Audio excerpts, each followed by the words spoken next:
Hello ළමයි. අපි කොයිතරම්නම් අහලා තියෙනවද සුපිරි වීරයන්ගේ කතා? චිත්‍රපටිවලින් සැබෑ ලෝකේ ගොඩක් වීරයන්ගේ කතා අහලා තියෙනවා. ස්පයිඩර්මෑන්, බැට්මෑන්, සුපර්මෑන් සමහර විට වාගේ ළමා ලෝකය මේ සුපිරි වීරයන්ගෙන් පිරිච්ච කතා වලින් වර්ණවත් වෙන්නේ නැති. හැබැයි කවදා හරි ඔය අහලා තියෙනවද මෙන්න මේ වීරයාගේ කතාව?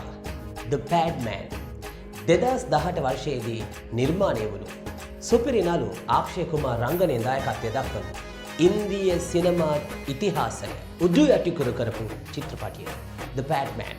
ඉන්දියානු සංස්කෘතික ගතානුගතික සමාජය තුළ කාන්තාවන්ට සිදුවන අසාධාරණකම් වෙනුවෙන් සහ කාන්තාවන් වෙනුවෙන් හඬ නැගූ තනි පුද්ගලයෙකුගේ කතාව. ෆිල්ම් එක බලනකොට තේරෙවි ඇත්තටම ඔහුට ඉංග්‍රීසි බෑ. හැබැයි භාෂාව නොදන්නකම ප්‍රශ්නයක් කරගන්න නැතුව ජාත්‍යන්තරය ආමන්ත්‍රණය කරන මිනිසා ඉන්දීය චිත්‍රපට ඉතිහාසයේ උඩු යටිකුරු කරපු මේ මූවී එක අපි බලනවා නොවැම්බර් මාසේ 25 වෙනි අඟහරුවාදා හරියටම සවස් 1ට රත්නපුර සිසුන් කැකේදී. ඔයාලා හැමෝටම එන්ට්‍රන්ස් ෆ්‍රී.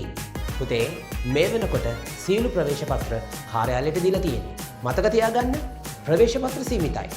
අදම ඔබගේ ප්‍රවේශ පත්‍රය වෙන් කරවා ගන්න. හෝ පොඩෙන් එන් කරන්න එපා. ළමයි මේ ෆිල්ම් එක බලන්න යන හැමෝටම අයිස්ක්‍රීම් එකක් දෙනවා. ඉංග්‍රීසි භාෂාවේ ශ්‍රී ලාංකීය සලකුණ දුලාජ් සචින්ත කන්නංගර කොළඹ ගම්පහ රත්නපුර